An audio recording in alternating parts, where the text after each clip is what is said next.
Are you tired of watching shows that only give you general social media theory and expect you to figure out how to apply it to your own industry? Join us for this week's episode of Social Chatter, the industry's longest running social media marketing news talk show. Not only will you learn the latest breaking news, but you'll also gain practical advice on how to apply it. Now here's your host, Christian Karasevich. Welcome everyone to Social Chatter, your weekly social media marketing news talk show. This is episode 348 with myself and my co-host, Sarah Monroe. We've got a lot of great topics we want to discuss with you this week, and we've got a fantastic guest as well. We've actually had her on a previous episode. I actually have never met her before. We had some tech issues, I think, at the time, and so I'm really glad to have her join us this week. But I'm going to have Sarah tell you more about her, and then we're going to kick off our show. So, Sarah, it's great seeing you. How you doing? Hey, it's great to see you too. Yes, we get to nerd out 100% this week with our guest, Beth Ziesenis. She's an author, a speaker, a trainer, an expert, a go-to. I have to say, I've been watching some of her videos because I'm working with a new team, and I've got to get some tech in here to help our processes. So Beth is here. We're going to talk a lot about Instagram, Facebook, and Meta. We are diving into the metaverse this week because they've been sleepy for a couple of months, and boy, are they rolling out the new stuff this week. Definitely. And I got to say, I can't wait to talk to Beth because I have her book over here on my shelf here, and it's awesome. Yeah. I nerd out on all the tech and all the tools and whatnot. So we were doing that backstage. That's why we were a few minutes late starting here. So Exactly. Let's go and bring on Beth and let's kick things off. Yeah. Beth, how you doing? Oh gosh, I just wanted to keep hearing all the wonderful things you were saying. Well, you are our nerdy best friend, and you are to the world everybody's nerdy best friend, right? That's what I hope to be. Yes. That's awesome. So should we get started? We have a long list.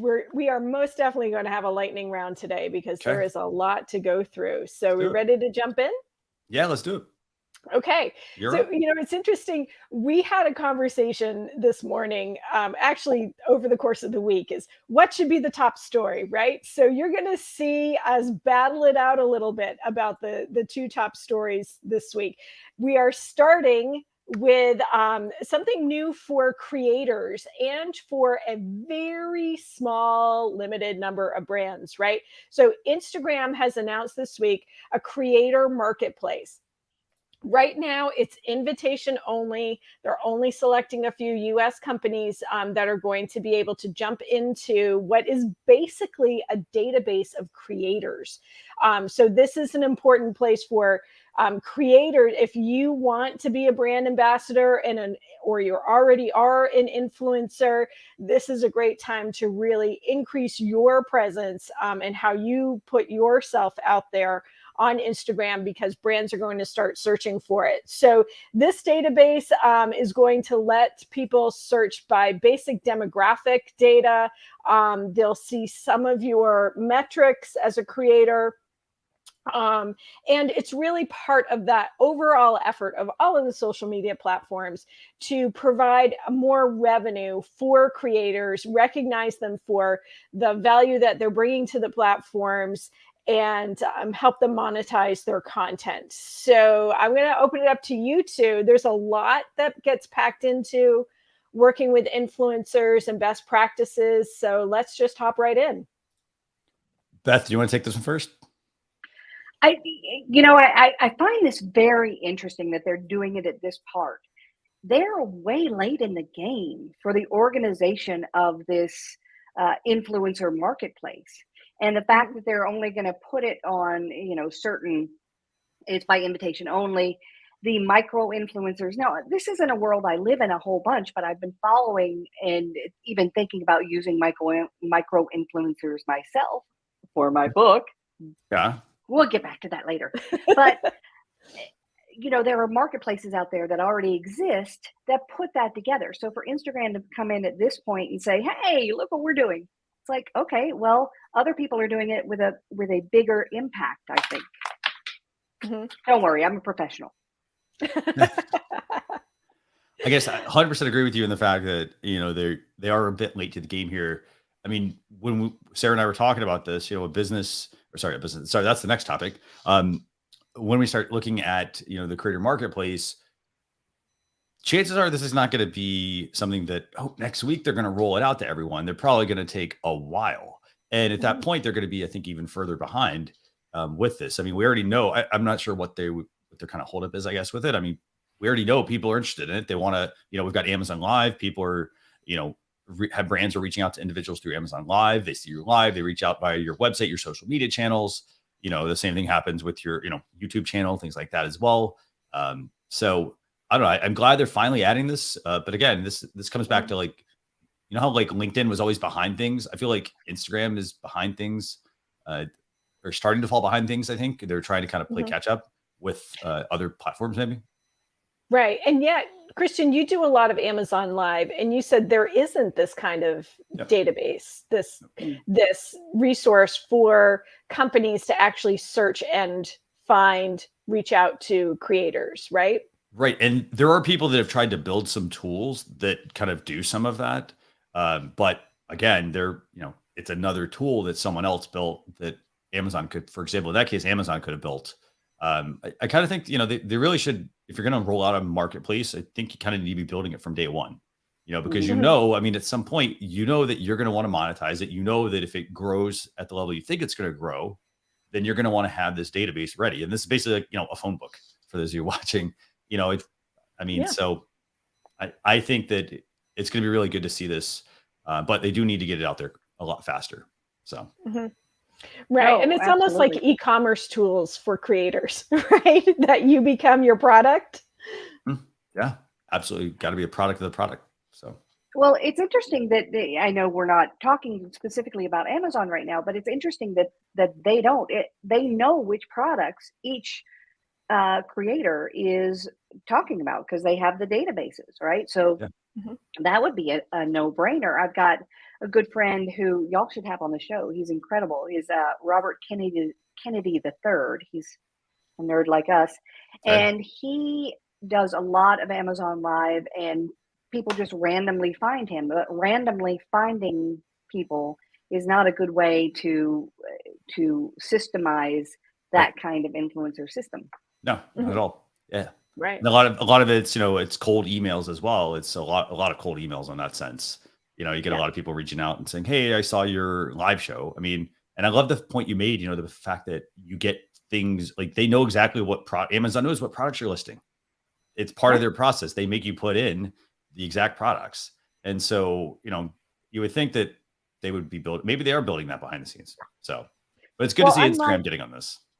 Unlike Instagram, I actually stopped doing it because they make you talk only about their products. They make you have the products in hand. They make you, you can never truly review a product. Like if you say, I don't like the color, they don't like you saying that. Yeah. So it's very QVC like. Whereas when we're talking about the Instagram marketplaces and things like that, we're talking about, I'm sure they're inviting the Kim Kardashians of the world or 3 steps down from that. And that is yourself and brands being attracted to you for what you show, not a product that you are a physical product that you're going to hype because you hype physical products. Right.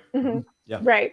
I mean, right now, I have a teeny, teeny, tiny Instagram account, and I still get people who are reaching out to me. I don't understand why some of these jewelry brands and athletic wear brands are reaching out to me as like I'm smaller than a micro. I would say I'm a nano influencer, right?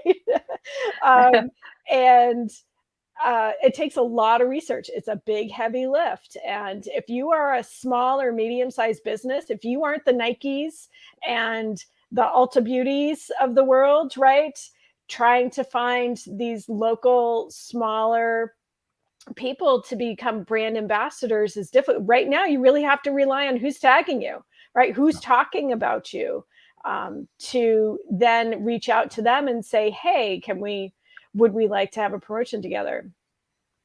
Definitely. So yeah, very good points. So Sarah, okay. So we've got that topic, obviously. We've got that topic. What's next? So topic number 2, I am so excited about. So yes, I am going to totally geek out on this one. And that is that Meta, Instagram, Facebook, we're seeing it first on Instagram, is bringing back more location services. Now, I know there's a lot of people with privacy issues out there who will get squeamish with this, right? However, what's awesome is that they are bringing back the searchable maps. I saw this about a week ago. I saw someone's post. I was like, oh, where are they? And I clicked on the location that they had tagged in their post, and there was a map, and there were all these other little posts around the map for different locations, and then a little scroll. So I think I got to see this as it was starting to roll out. It's so cool. So this is a way for local businesses to get discovered. And I want to refer to my notes, because what's going to be searchable are recent stories. So not just current stories, but recent stories. So your stories may live a little bit longer, and they're going to be discoverable by people who don't follow you necessarily, right? Stories are relatively invisible to the big world of Instagram.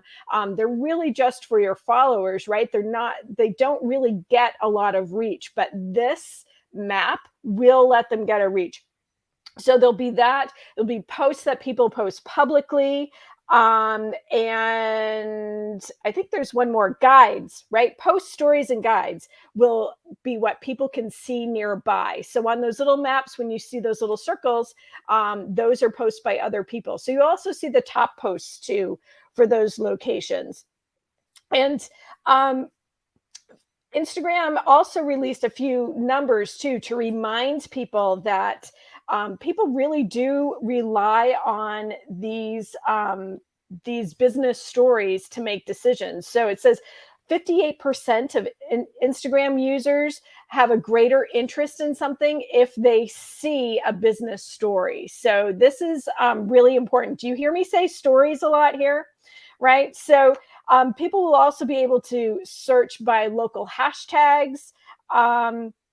So this is really an important thing for businesses to think about. We just talked about influencers buffing up their Instagram profiles. Now it's time for businesses to really think about this. Really look at what's in your bio, right? Are you using a good link that takes people to where they'll really find a lot of resources? Is there a better resource for that, right? Are you using local hashtags? Because those could be searchable with this map. So I think this is incredible.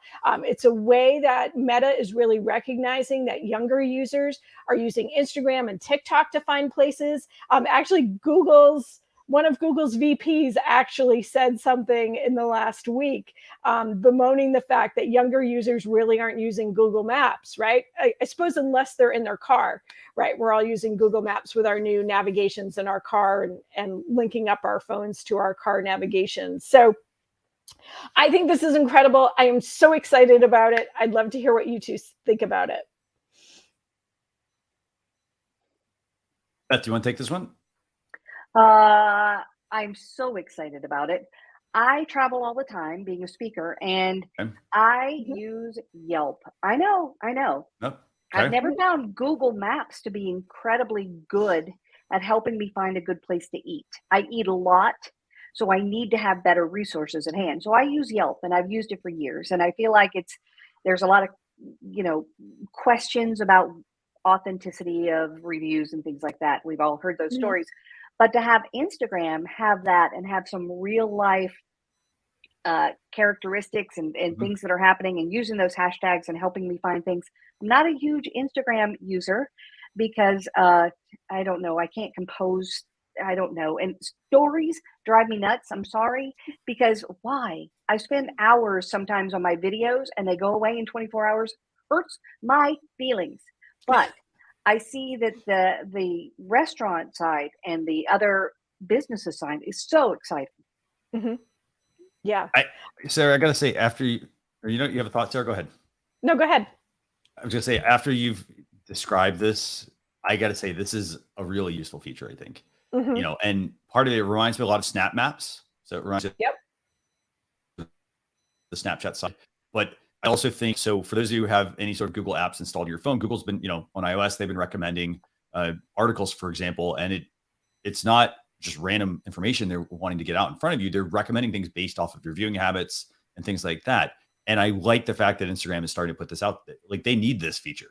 Now it's going to be up to the business. How does the business create this content, and do it? For example, Beth, you mentioned restaurants. One of the challenges for, at least for social, for restaurants is, they shouldn't have a hard time coming up with something, but a lot of times they don't have the staff necessarily to do it, and as a result, there's a lot of missed opportunities there, I think. So I think there's a lot of potential here for business, especially if they're trying to get on Instagram and they're trying to, leverage the tools that are already out there. Because chances are that's the product they're using. They're probably not using, restaurants probably not using Twitter as much, or making YouTube videos as much. There are, a social platform for each, type of industry, I think. So. Right. And a lot of restaurants, venues, parks, right, they're trying to create that Instagrammable place. And this announcement also gives businesses tips on being that Instagram worthy photo location, right? I will say, for those social media historians like me, in 2017, Facebook and Instagram had more location services. They were developing them. I was a huge fan of Facebook events. I still am. I wish they would come back. Please, universe, get my message to Meta to say, bring back events. Maybe this could be integrated. I don't know.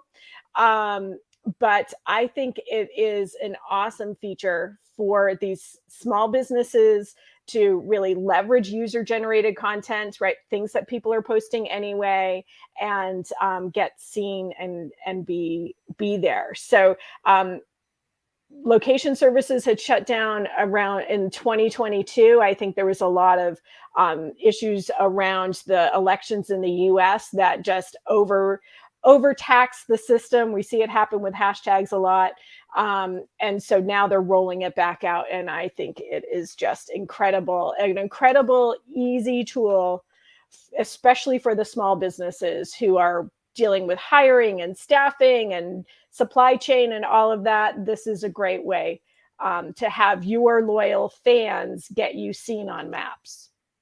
Is this available now, by the way, or is it? It's available now.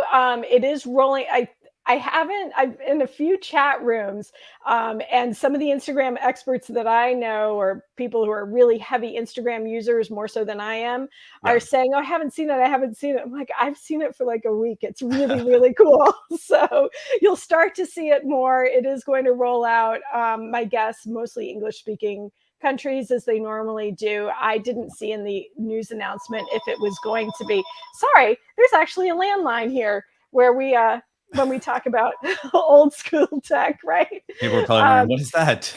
What is that sound? So the announcement didn't have how it was rolling out, but it is definitely out there. And actually have fun with it. Find something new in your neighborhood that you may not have known was there before. Yeah, I love that point, by the way. Just going out and discovering things. I mean, just love the idea of just thinking outside the box. So that's a really great point, Sarah. Yeah. Okay. So we've spent a lot of time on this. So let's do a bit of lightning round. We'll do it by category. Okay. So we still have a little bit of Instagram news. Instagram is going to let you boost reels. So this is going to be very similar to how you boost posts. It sounds like your reel has to be in your grid. So it's from your grid that you can boost that reel as a boosted post. It will, the reel has to be less than 60 seconds, has to be 9:16. You can only use Instagram effects like GIFs and music and things like that. So nothing else that you've produced and brought in. It cannot be shared to Facebook. So that reel cannot have been pushed to Facebook. So you need to think ahead if you might want to use that reel and amplify it with a boost ahead of time. So awesome feature. Why didn't it exist before? Who knows? Another piece, Meta is going all in the creator economy, as if the creator marketplace wasn't enough to talk about. They are going to offer exclusive content for subscribers. So this is getting into, are you a subscriber on Instagram? Are you a subscriber on Facebook? It's starting to roll out, probably both, not entirely sure, but it is going to let subscribers chat in Facebook and Instagram stories. You'll also be able to have exclusive posts in Reels. There'll be a separate tab for your subscribers. And in the second breath of this story, what's interesting is that Meta is taking away bulletin and news tabs. So their contracts with news publishers like the Washington Post, the New York Times, other journalists and writers, those contracts came out a couple years, about 14 months ago, April of 2021. I personally subscribe to a bunch of bulletins. I love them, but it looks like they are, as they say, they're reallocating their development team away from these products, which is a real shame, because this gave us trusted news sources, verified authors, right? So that you could really get informed and curated content from people that really are in the journalism industry. Another piece, Meta is rolling out what they're calling Pro Team. They have 3 different products that will let you connect with staff members at Meta. This is the thing that everybody's wanted. How do I call Facebook? Right? So it's kind of like that. They're giving you marketing services, some technical support. That's especially for Pixel, API, metrics, catalog, things like that. There will be a support pro. They're focusing on billing. If your ad gets restricted, how you can resolve that. So Meta Pro Team, definitely something to check out. And this is very, very recent news. We really don't know what's going on with this 5 profile thing, but Facebook is potentially letting people create up to 5 profiles that then fall under the umbrella of one master profile. So that one top profile will be the one that can comment and share things. The other ones could be to have different feeds, to interact with people in a different way. So this is something that a lot of people in the public space have been using for a while, where they're managing a few different accounts. But now they're giving a chance. It sounds like it's going to come back into one dashboard. Again, really, really new, very beginning stages of this. So the last couple things I want to mention, Google is bringing back augmented reality lenses. So those of us who remember Google Glass, we actually had to create this slide. We haven't had a Google slide in Social Chatter, so we had to create this one. But they are going to bring out a new AR lens. It looks like the display is going to be in the lens and not just up in the upper little corner that Google Glass was. Actually, I don't even think Google Glass had a display, right? So anyway, development stages of this. Google actually announced that this was happening. And Snapchat is going to have desktop for Snapchat Plus. We had talked about the subscriber feature a little last week or 2 weeks ago. We talked about this subscriber. So this is going to give people a chance to use Snap subscriptions on a desktop. I think it's recognizing that Snap users are getting a little older maybe, or we're just spending more time on desktop, less time on mobile. I definitely am seeing it with email marketing. There is a trend right now for more desktop than mobile. So few comments about that big lightning round. Wow. Yeah. So Beth, what do you, any particular topics stand out off of this? 75 things stood out, but then they went away when I heard the 76th, 77th, and 78th. Let's talk about Google Glass and the augmented glasses. Mhm. Just off the cuff, I get so disappointed when people talk about this. I'm blind. I can't see a thing.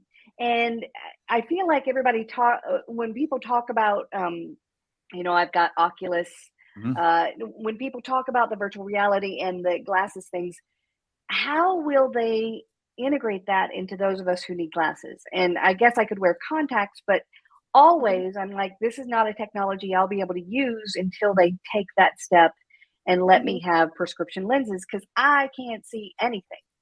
Mhm. Yeah. I mean, and that's an excellent point to make. I mean, the fact that, again, it also comes down to people have I'd love to hear from an optometrist on this. Like, how does, like, because you give contacts and it's like, well, you set certain distances from a screen. Well, if you put that right on your eyes, how do you make that work? Because for some people it works, for some people it doesn't. Yep, I have progressive lenses, and because I stare at the computer too much. It has nothing to do with age. Put that down somewhere. I have progressive lenses, and with my Oculus glasses, it's really uncomfortable to try to figure out how to get vision inside these devices. Right. Go ahead, Sarah. I wear bifocal contact lenses. So depending on the distance that something is from me, my eyes are now trained for that focal circle, that radius within my contact lens of where to focus. It's the coolest, nerdiest thing ever. But yes, because I have screens and then I have close up, right? And how to manage that. We're all sort of losing our eyesight from our technology, and it does make a difference. I think it's going to be interesting. Last year, just to geek out on this a little bit, last year we talked about what Facebook might come out with, and they had kind of a conceptual video about their lenses where you could see, your lenses are constantly scanning and identifying things like a glass, your keys, your cell phone, right? And then maybe the concept was you could ask your glasses to say, where are my keys? And it would kind of scan back. Really creepy as far as privacy goes. But what would be really interesting with these Google glasses, and for people who are visually impaired, is that you have the entire Google image search database behind it, so that maybe as you're looking at something, those glasses could say you're looking at blah. Because I know that technology is under development. I've worked with these young inventors who've been trying to create something like that as well, using the open source data. And I think we might be on the cusp. Yeah, that's a really good point. I got to say, I mean, it's something I haven't thought about it before. Just the whole idea of how do you fit this into glasses and contacts and whatnot. So, love that point, by the way. So yeah, there's the whole very cool augmented reality piece that I don't think is going to be accessible to at least half of the world. At least half the world is not going to use this AR stuff. Yeah. And if we talk about this, I'm constantly amazed. AR has been around for 10 years, more than that. And people don't use it very often, period. Because they don't know how to weave it into life. That's the biggest problem. Right now with your Android phones, you can say, search for a tiger, and a tiger will appear in your living room. Well, that is cool as anything, but people don't know and people don't use it. So when we're talking about augmented reality, because I thought Pokemon Go and those kind of things would blow us all away, it didn't. So we're making these changes for about 4%, 7% of the population that are going to freak out over these advancements, and everybody else is going to be like, I'm sorry, where were my pictures again? And I'd like to be able to message 6 people at once. And it's not that they don't have the skills. It's just they're not focused on the big augmented reality picture. Yeah. Right. I need glasses to see. I can't afford glasses that are going to give me an AR experience. Yeah. Nope.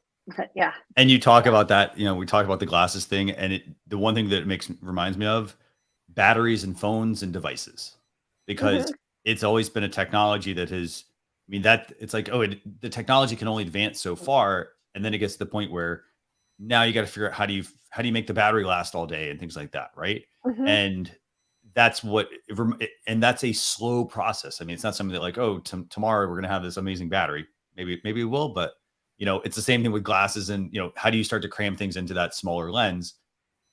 It's a lot to take on. So I think it's going to be quite a ways away. And you all are absolutely spot on with the fact that when we really think about it, it's a very small percentage. So I will say the creators that I've seen use their Ray-Ban Stories glasses. We talked about this. Yes. Yeah, Amanda Robinson. If those of you don't follow the digital gal, right? She does this. It's just incredible. That camera on those Ray-Bans are awesome. So yeah, very cool. Okay, so Sarah, where do we go from here? I know we had a lightning round. We had a lot of topics, and we still have more to talk about. We have more to talk about, and we're going to stay in this technology space, right? Because we have Beth Z here, who is your nerdy best friend, and we're really going to talk about technology because there is so much out there. And I know for one, I've set up this platform and that platform, and we change our minds after spending 100 hours setting up a system to say, nope, this isn't going to work. And then retool and pivot to something else. And that doesn't work either. So I think there's a lot of ways that technology can trip us up, but also a lot of ways that they can help accelerate us. And so, Beth, bringing you on, how can people take these bite-sized steps to upgrade their technology and do it in a way that is manageable and successful? In 2022, I think the best thing we can think about is your subconscious approach to new technology. Because those of you who were just listening about the AR glasses and the Instagram thing, so you've got this idea, your first reaction is, wow, that's really cool. But your second reaction is what I call your technology psychology. And your technology psychology will help you understand what your approach is to new technology. So it falls into three categories, right? Your wows. We see the potential in everything. I'm a wow. Y'all are probably wows of like, oh, I want to try it. And then you've got your waits. They wait back. They hold back a little bit. They're like, I see the potential there, but I don't have a need for it in my certain circle right here. And then we have our whats, right? And these are the people who, for whatever reason, have some kind of a barrier against trying new technology. So identifying how you're approaching it is the first step. Because you just talked about setting up a new platform, spending 100 hours, you're a wow. You will go in there and set that up and dedicate the time and then find out. Your waits and your whats are going to need more proof before they take that step. So I always talk about figure out how you're looking at technology subconsciously before you try to make some steps.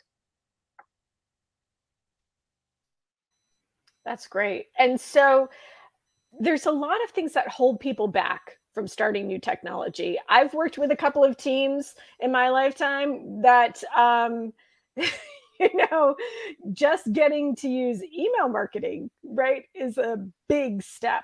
So what keeps people, what's holding us back, or what's keeping people from embracing new technology? I think three things: overwhelm, fear, and time. Those three things keep us from taking the steps that may change how we're doing things. Overwhelm. There are right now 75,000 different tech tools for doing a to-do list, right? How do you figure out which one it is? And there are 75,000. So you Google best tech tool list, and there are 75,000 lists, each with 25 items on it, and it's the best one. So having that overwhelm is a huge problem. And then there's fear. Yes, it takes me 4,000 keystrokes to do what I'm doing right now, but it works. And if I go into other if I try other things, are they going to work? Or will I have the gray matter, the hardware, the software, the ability to do it? So fear of trying it out. And then you have time, which is the biggest problem. It's like, yes, I know that if I set up a password manager to manage my passwords, it would be a very smart thing. And it would save me time and effort and make me not as mad. Yes, that happens all the time, but we're not taking that step because we don't have the time. I got news for you. The time will never come. You have to make the time. You have to put on your calendar 1 hour to do tech tasks a week to make those steps and get the advancement so that your life is easier, less complicated, less expensive, and less hassle. Ooh, these are some. I love that. The time will never come. It will never come. That's truth about any kind of planning or any implementation or any systems management, right? The time will never come that makes it a perfect situation, right?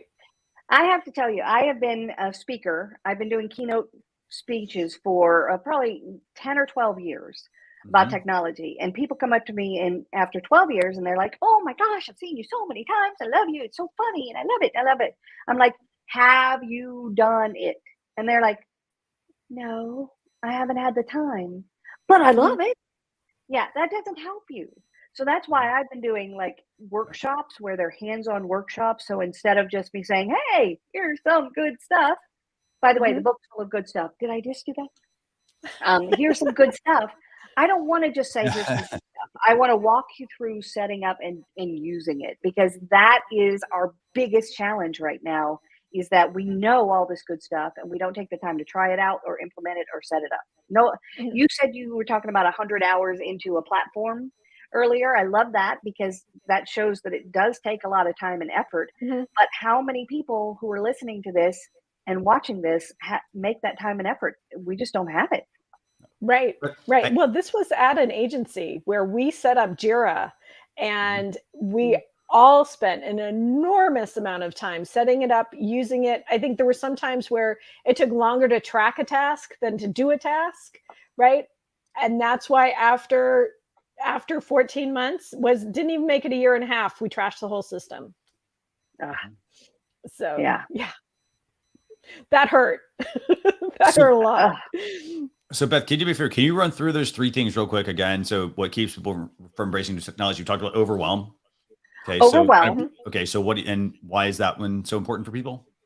It's overwhelmed because there's so many choices out there, and they're like, okay, I need a new system, but where, when, what, how, what?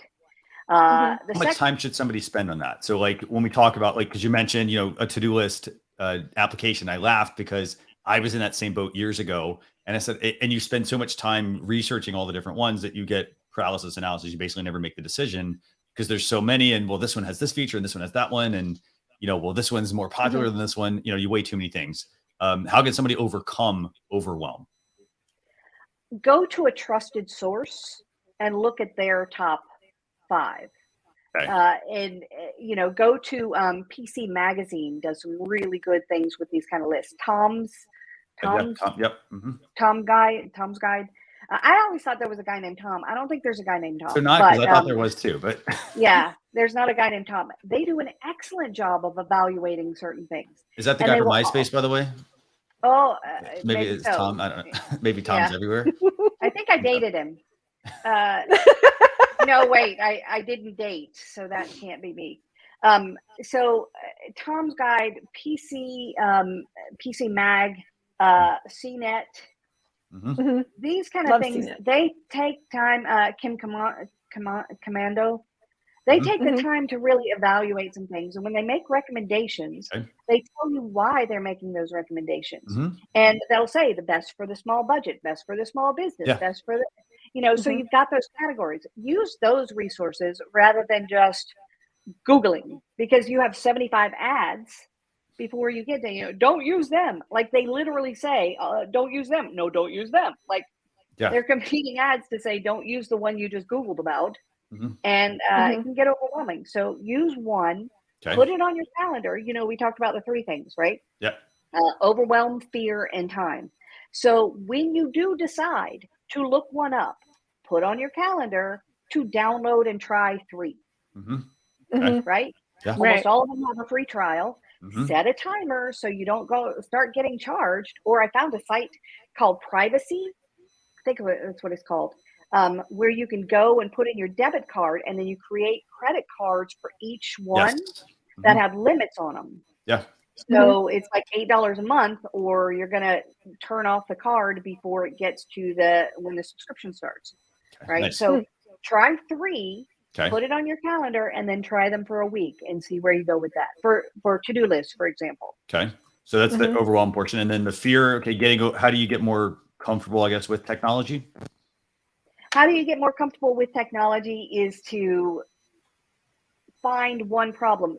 Some of us, like me, go at a technology thing because we found a technology and we go find a problem, right? Don't do that. Work backwards. Work from, I have a problem. How can technology help me? How come everybody else is able to do social media so much faster and it seems like it's taken me forever? That's a problem that technology has solutions for. So start with that problem rather than starting with the bells and whistles, which is where I live and we live. Start with the problem and then move back. So that's how you can, then you're solving your own problems rather than looking at the overall everything that's happening. And Bill Gates is not going to insert any chip into you. You know, we have fears. Some of them are rational and some of them are irrational. It's a rational fear to fear things being overheard, and because they're overhearing. Sorry.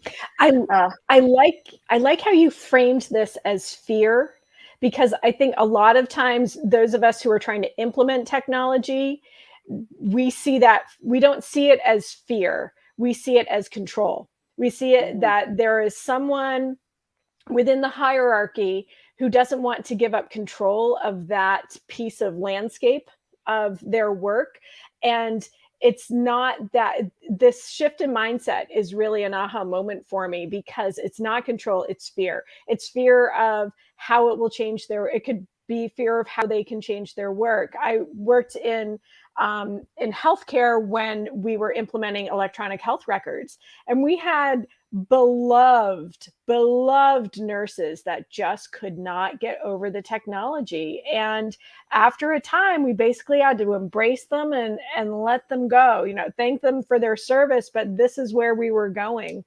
And that, I think it really is fear and not control. I just spoke to manufacturers / distributors. And this was a group of people who had built their business, and it was a construction world type group. These people had built their businesses on going to meet the clients, taking them out to lunch, listening, laughing and stuff like that, taking a few notes and then getting back to them and stuff like that with the orders. They're dealing with a whole group of people who live on Amazon now. And they go, I need it. Boop, I'm getting it. I don't have to go out to lunch. I don't have to deal with people and things like that. But you've got a whole, in that room, we're probably, there were more than 100 people, but 75 people out of 100 in that room were like, this is the way we do business. This is the business we're in, and this is the way we do business. And I'm like, it's not. But they have a complete fear. The word control kind of goes along with it, but it is fundamentally like, if I can't do that, I cease to have a career, and I cease to have an influence. And because I was really good at taking people out to lunch, and I was really good at having those meetings. And now that they're going somewhere else, I'm not sure where my place is. And the fear of embracing the new stuff, when maybe, they're thinking, I don't have the gray matter or the hardware or the software to make those changes. Right. And that fear brings out that control monster. It's not that that's natural to them. It's that once we get uncomfortable, then the fear kind of takes over, and we try to find a place where we can have that non-overwhelm, non-panic, right? Yep. Yeah. Very cool. I gotta say, I could stay here all day Exactly. Talk about this. Totally could, because So I love this and love talking about it. Oh, Sarah, I think we got one more thing, right? we want to do make sure we have talk one more about, thing, and that is something that we can all do. The next step that we can all take if we want to keep this conversation going. And this is something we do with authors, is that we surprise them with the tool of the week is their book. So Beth Z is an author, and her latest book is our tool of the week. It is Nerd 365, a year of APP-ortunities. So, Beth, I'm going to let you talk about how you walk people through upgrading their life and apply your nerdy best friend advice. I have to say, I'm so excited about this book. And I completely restructured. Like my other books, I've written 7. This is number 7. And my other books were more like a dictionary or an encyclopedia, right? A lot of words. But this one, what I did was I paired fun holidays with the apps where you would use them. So like World Emoji Day is July 17th. It just happened when we were recording this. And I have go to Emojipedia with trends of emojis, which is very interesting. Then we have Natural Virtual Vacation Day, where you can go to something called Window Swap and visit your relatives day.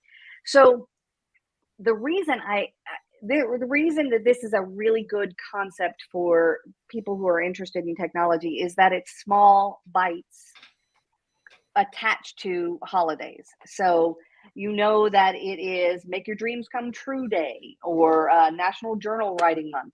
There are all these ways that you can like associate something with a date and give something a try. It is a whole year of small bites you can take. And you can go to, I've got a website. I've got a day myself. I founded findyourinner.nerd.day. Very exciting. But I have a whole website with all these calendar items. You can actually subscribe to them for your own calendar and then have them as reminders to try out different tech tools all year long. Nice. I have weird ears. This keeps falling out. Weird ears. So that was find your, what was innernerd.day. Find your inner-nerd.day. Okay, awesome. We'll definitely Google put that in just blog released. Post. Google just released the URL for .day. Nice. Oh, very cool. About 6 months ago. So I went in and got a whole bunch of .days, but find your inner-nerd.day. So fun. Very cool. That's awesome, great. actually. That's nice. Great. Two tools for the price of one. Very cool. This has been amazing, I gotta say. I know we talked before. I know we're gonna have to have you back. I think I just have one question for you, and I think that's where can people get in touch with you if they want to hire you, if they want to have you speak, they want to, maybe they want to ask you about a tool, I'm guessing. I'm sure they will. But where can people get in touch with you? Your nerdy, not dirty. Some people have said that. No. Your nerdybestfriend.com. Look, it's right down there. Your nerdybestfriend.com.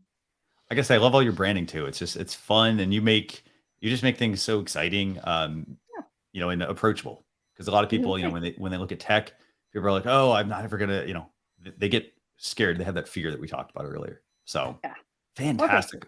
Well, be sure you connect with Beth, everyone. Sarah, what's the best place for people to get in touch with you if they want to reach out to you as well?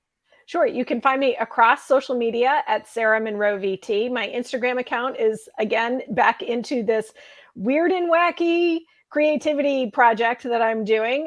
You can also find me on LinkedIn. I have creator mode activated on LinkedIn. So if you want to connect to me, press those 3 little buttons and the drop down will show connect, and you can drop me a note and let me know that you saw me on Social Chatter. Very cool. And I'm Christian Kurasevich at Social Chefs across all the social platforms. You can also connect with me on LinkedIn as well. I'm always open to making new connections. Again, leave me a note as well. Take that, 30 seconds, write a note, tell me where you saw me as well, whether it's on Social Chatter, on StreamYard, on Launcher Live, any of those shows, just let me know. But with that, we will see you all on a future episode. Bye, everyone.